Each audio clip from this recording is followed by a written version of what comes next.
Саламатсыздарбы урматтуу телекөрүүчүлөр, бүгүнкү биздин көрсөтүүбүздө өзүнүн салымын спорт жаатында өлкөбүзгө сиңирип жаткан Абдыганы агайыбыз тууралуу чагылдырып бермекчибиз. Анда эмесе биз азыр ошол съемканы тартканы агайдын спорт залына жөнөп жатабыз. Көрсөтүүнүн соңуна чейин биз менен болуңуздар.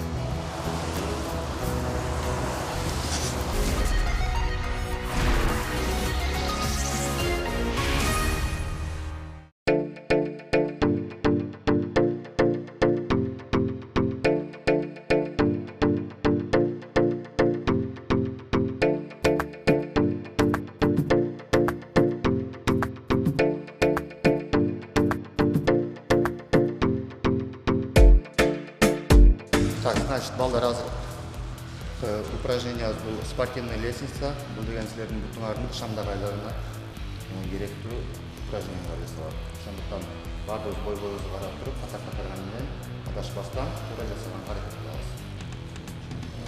Так, значит, азыр таптар менен басышыңар, жалпы бүтүңөр керек, ошону тез иштейбиз. Шамдар айларына.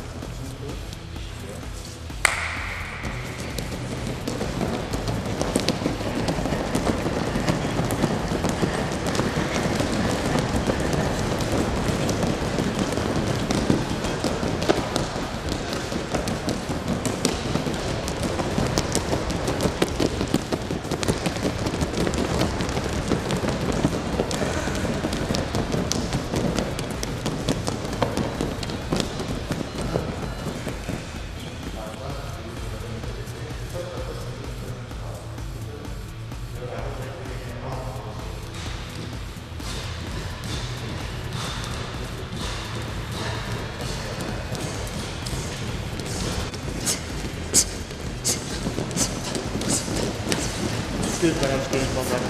Муштумду Поехали,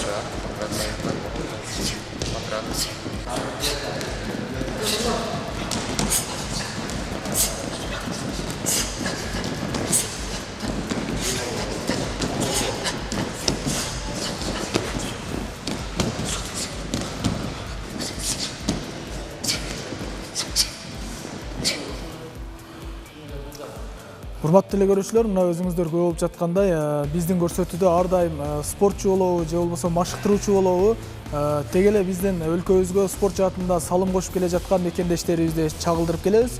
Бүгүн да ушул Абдыганы агайыбыздын эмгегин жогоруда айтып өткөндөй силерге чагылдырмакчыбыз. Анда эмесе агай менен маекти баштасак. Саламатсызбы? Саламатсызбы. Келиңиздер. Башыгы өткөрүп атасызбы? Ооба. Биздин телекөрүүчүлөр алдыңызда саламдашып алсаңыз болот, телекөрүүчүлөр. Саламатсыздарбы, урматтуу телекөрүүчүлөр. Агай, ушул бүгүнкү биздин көрсөтүүбүз өзүңүзгө белгилүү болгондой, бир спортчунун ушул спортко кантип келип калды, кандай ийгиликтерди жаратты, же болбосо кандай спортчуларды тарбиялап чыгарды, ушул мазмунда болот. Бүгүн сиздин ушул спорт дүйнөңүздү биздин телекөрүүчүлөргө ачып бергени келдик. Анда эмесе алгачкы суроом, бул залда кайсы спорттун түрлөрү боюнча машыгуулар өтөт? Бизде бир канча агайлар иштейт. Алар иштеген спорттун түрлөрү бул грэплинг, жуи-джитсу, бокс жана кикбокстун спорттун түрлөрү боюнча машыгуулар өз тартиби менен өтүлүп турат. Сиз кайсы спорт боюнча машыгасыз? Мен бокс боюнча машыктырам. Бокс боюнча.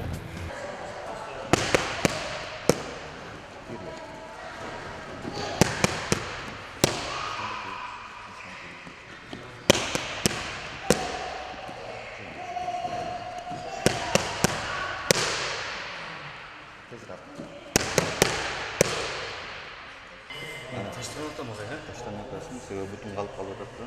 Бут эгер убагында алып келсең, колуң ушул бүтүн азайып кетет. Ошондо колдорун жеңилдетет. Анан муштум тийбей калсын. Муштум сөз тийиш керек. Колдор бош чыгыш үчүн эмне кылыш керек, агай? Бош чыгыш. Чекеймен кызыгы болгон, мектепте окуп жүргөн кезде ушул биздин мектепке келип, мындай набор кылып жүргөн экен агай. Ошону классташтарыман угуп алып, анан бокс залына келип, ал жердеги атмосфераны көрүп, абдан мага кызыктуу болгон да. Ошондон баштап, ошол мектепте окуган кезимден баштап бокска кызыгым башталган. Өз кичинекейимде деп калабыз да. Өзүңүз кайсыл жактын кулуну болосуз, кайсыл жакта өсүп чоңойгонсуз? Мен өзүм 1974-жылы Ош шаарында туулганмын. Ош шаарына караштуу номер 36 мектепте окуп баштап, андан кийин номер 17 мектептен бүтүргөнмүн. 1986 жылдан баштап ал кездеги Ош областынын олимпиадалык үмүткерлеринин даярдоочу спорт мектебинин бокс түрү менен машыга баштагам. Кээ бир адамдар ошол бир кесипти тандаганда кийин өкүнүп калышат да. Кандайдыр бир ийгиликке жетпей калышы мүмкүн, же болбосо жашоосунда түрдүү бурулуштар болуп кетиши мүмкүн. Мындай өкүнүп калган учурлар болот да. Сиз ушул кесипти тандагандан мындай өкүнбөйсүзбү? Эми кандай десем, жашоодо ар түрдүү нерселер болот экен, бирок азыркы учурда 20 жыл болду иштегениме мен эч кандай өкүнбөйм. Кайра мен чынын айтса абдан ыраазымын. Ушул бокс кесибин тандап, ушу бокска өзүмдүн ушу болгон убактымды, өмүрүмдү бергениме үчүн мен абдан ыраазымын. Бул Абдыганы жөнүндө айтып кетсем, Абдыганы жаңыдан иштей баштаган учурда бул өзүнүн мектептин окуучусу болчу. Олимпиадалык спорт мектебинде жаштар ортосунда курама команданын мүчөсүнө кирген областтын, республикалык медештерде, областтык медештерде жогорку ийгиликтерге жетишкен жакшы окуучу болчу. Кыргыз Республикасынын эмгек сиңирген машыктыруучусу деген маамга чейин жетти өзү. Учурунда жаш өспүрүмдөр ортосунда, жаштар ортосунда Кыргыз Республикасынын курама командасынын ага машыктыруучусу болуп жүрдү. Ага машыктыруучу болуп жүргөн учурда Жалал Абадтан чыккан Далибаев Исламбек деген бала бар эле, ошол жаштар арасындагы олимпиадалык оюндарга өтөп калды. Ошону даярдаган ушул Абдыганы болуп айтылат. Мисалы айтып калышат да, азыркы учурда аябай мындай популярдуулукка ээ болуп атат да, жанагы эрежесиз эр урушчу. Бирок ошол эрежесиз эр уруштан чемпион болгон спортчулар дагы бул бокс аябай кыйын, аябай татаал спорт деп айтып калышат да. Сиз ушуга көз карашыңыз кандай? Мен көз карашым айтмага ар бир спорттун түрүн мен сыйлайм. Анан айтайын дегеним, бул биринчи очередте агайынан орусча айтканда зависит этет. И баланын өзүнөн зависит этет. Эгер агай ошол балага туура түшүндүрүп берип, туура методикада, туура жол менен тарбиялап өстүргөн болсо, анда татаалдыкта азыраак болот, ийгиликке жетиш жагын кандай десем жетишкенге болот да. Эрежесиз эр күрөшүндө абдан өзүнчө татаал эмелери бар. Мен ыкмалары бар, мына телевизордон да көрүп жүрөбүз, башка сахнадан деле көрүп жүрөбүз. Ал жерде деле оңой эмес, ал жерде деле кыйын. Азыр биз жогоруда сизден машыгууларыңызга күбө болуп калдык. Көргөзүп бербейсизби? Кандай машыгууларды өткөрөбүз? Бир-эки машыгуулардан көрсөтүп бербейсизби? Макул, жарайт.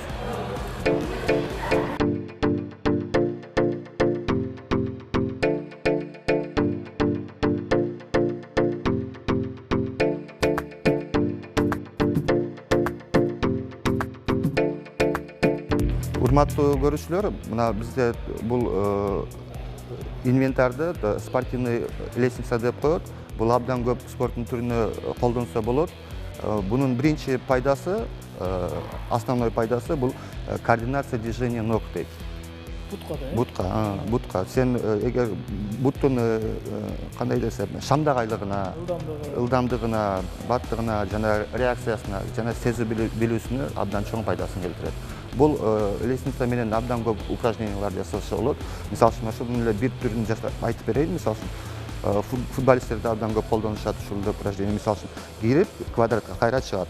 Максат ушу квадраттын мындай десем, точно кирип кайра точно чыгуу.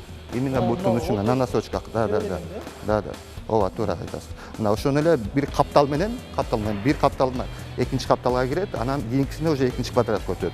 Ошентип эле баттан бара берет. Буну жасаганда бүт жамбаштык таздар иштейт, буттун шамдагайлыгы кетет. Буну бат жасайт. Ошол эле упражненияны мисалы үчүн каптал менен да алып барса болот. Буну да бат жасаганга аракет кылыш керек. Туура квадратка кирип чыкканга аракет кылыш керек. Бул дегенде кайсыл жак капталыңыз менен баратсаңыз, ошол каптал жактагы биринчи баштайт ыкманы. Демек бул буттун ылдамдыгы менен мындай сезгичтин күчү өтүп Сездигиш жана шамдагайлык. Мисалы үчүн мына алдыңкы бут менен киресиз, кайсыл каптал менен барасаңыз кайра чыгасыз.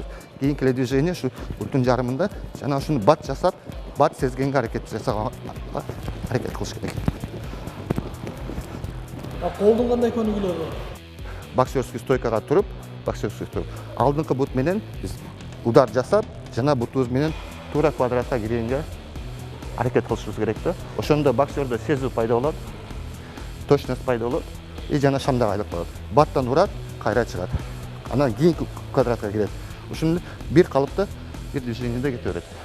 Кол менен бирдей кетиш керек. Ооба, бирдей кетиш керек. Ушуну эле алдыңкы колдо иштетсе болот. Анан кийин ушуну эле алдыңкы бут киргенде арткы колду соксо болот. Кайра ордуна келет. Же болбосо ушул эле квадратка алдыңкы бут киргенде эки удар соксо болот. Кайра обратное движение. Бул деген боксер соккондон кийин ордунда калып калбаш керек да. Сөзсүз коргонуу ыкмасын жасаш үчүн ушул квадраттан чыгып кетиш керек. Ушул жерде бир суроо пайда болду да агай. Мисалы баягы атактуу спортчу, атактуу актер Брюс Ли бар да, тааныйсыз да Брюс Лини. Ошол айткан экен да. Колдун ударын чыгарыш үчүн бутка иштеш керек. Удар буттан чыгат деп айткан экен. Ошол кандай? Бул абдан туура айтылган сөз. Себеби бокста, боксерлордо биринчи очередь баш иштеш керек, акылдуу болуш керек. Экинчи очередте бут иштеш керек. Эгер боксердун буту туура эмес ыкмаларды жасап, алдыга артка жылуу же соккон кезде жылгандары туура эмес болсо, анда голго абдан чоң кыйынчылык келет. Демек, колду туура колдонуш үчүн бутту биринчи бутка биринчи иштеш керек. Вот. Ошолордун бир ыкмасынын себеби ушул биздин спортивный лестница абдан чоң жардам берет. Абдыганы бул кичинебизден бирге чоңойгонбуз. Ошол залга келгенден баштап бир тренерде чогуу чоңоюп, чогуу соревнованияларга барганбыз. Азыр дагы бирге иштейбиз да, ушул залдачы. Спортто эң жакшы бокстан ушунчалык техникасы күчтүү, жакшы боксчу болгон да булчу. Окууну бүткөндөн кийин бул сразу эле мектепте иштеди. Андан кийин ошол спорт залга завуч болуп ишке кирди. Андан кийин тренер болуп иштептир. Башка спорт залдарда Бишкекте сборный команданы жетектеп, ошол жакта жүрдү. Ошту эле алайлы биринчи. Оштун эң жакшы мыкты тренерлердин бири да бул. Балдарды жакшы чыгарууда. 1995-жылы өзүм как боксчу катары бокс карьерамды аяктагандан кийин анан физкультурный колледжди бүтүргөнмүн. Ошондон кийин 1998-жылдан баштап спорт тармагына именно бокска машыктыруучу болуп келгенмин. Мына буюрса 20 жыл болду. Ошондон бери ушу бокс тармагында иштеп жүрөм. Карьерамды аяктап спортчу болгондон кийин деп атасыздар. Спортчу болгон менен машыктыруучулук кесиптин кандай айырмасы бар экен? Кимиси татаал экен? Чынын айтсак, машыктыруучу болуш абдан татаал экен, бирок айта кетейин, өзү машыгып жүргөн кезде, боксер болуп жүргөн кезде бунчалык татаалдык экенин мындай билсек да, ыкыр-чыкырына чейин сезбейт экен элек да. Чынындап айтканда, машыктыруучулук кесип абдан татаал экен. Эмнеси татаал экен? Бул жерде кандай десем, сен ушу боксерго болгон сезимиң, көз карашың, анын кандай үйрөтүп, кандай даярдап, кандай тарбиялап, кандай чоңойтуп, республикалык, шаардык деңгээлде, республикалык деңгээлде, ошондой эле эл аралык деңгээлде кандай алып чыгыштын ыкмаларын, жолдорун үйрөнө билишиң керек экен да машыктыруучу болуп.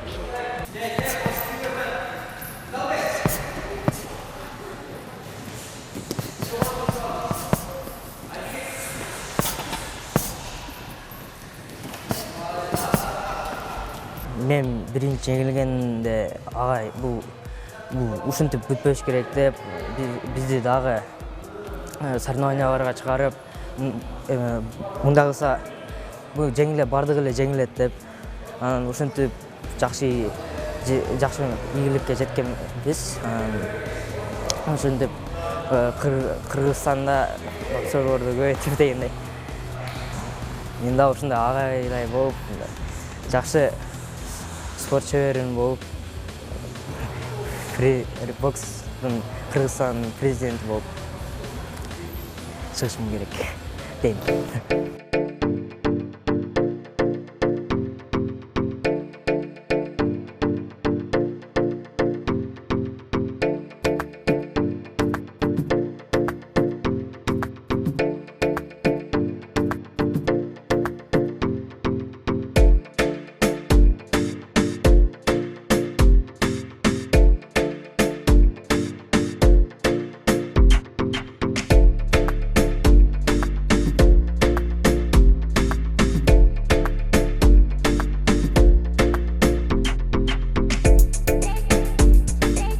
Тандоо эмес, бул жерде бизге балдар өздөрү келишет, кээде ата-энелер алып келет.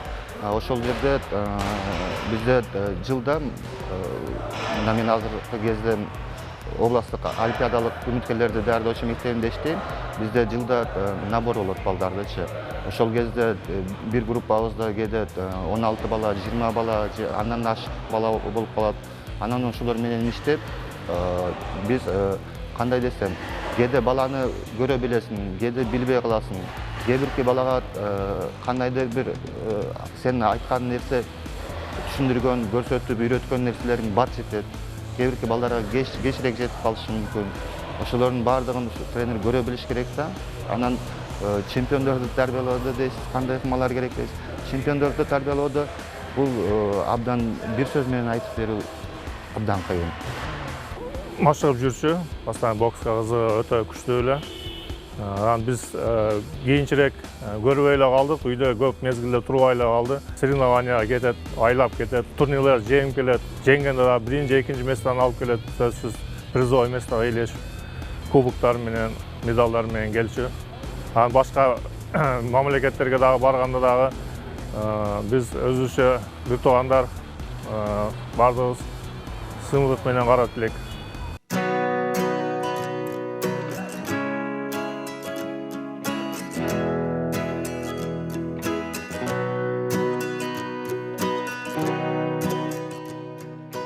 Balamın özü kinesinde ayabay şair, şangdu жүргөн бала эле. Физкультурага көп катышат эле. Немеге кетет эле андай. Тренировкаларга барып, тренировка кылып келет эле. Келген сайын орден алып келет эле. Орден алып келген сайын сүйнөт элек. Менин баламы биринчиликти алып келди, экинчиликти алып келди деп. Аллага шүгүр ошонун аркасынан иштеп атат. Иштеген ишине мен сыймыктанам. Өзү ошо ишти каалаган экен, ошо ишти алып кетип атат. Жаман болбоду. Көп балдарга ошо тренировка кылып, үйрөтүп, балдары ошо колундагы учениктери бардыгы агай деп сыйлап турат. Аллага шүгүр. Бул да болсо бир Кудайдын берген белеги. Эми мындан бияка дагы Кудайым эми тынчтык берсин.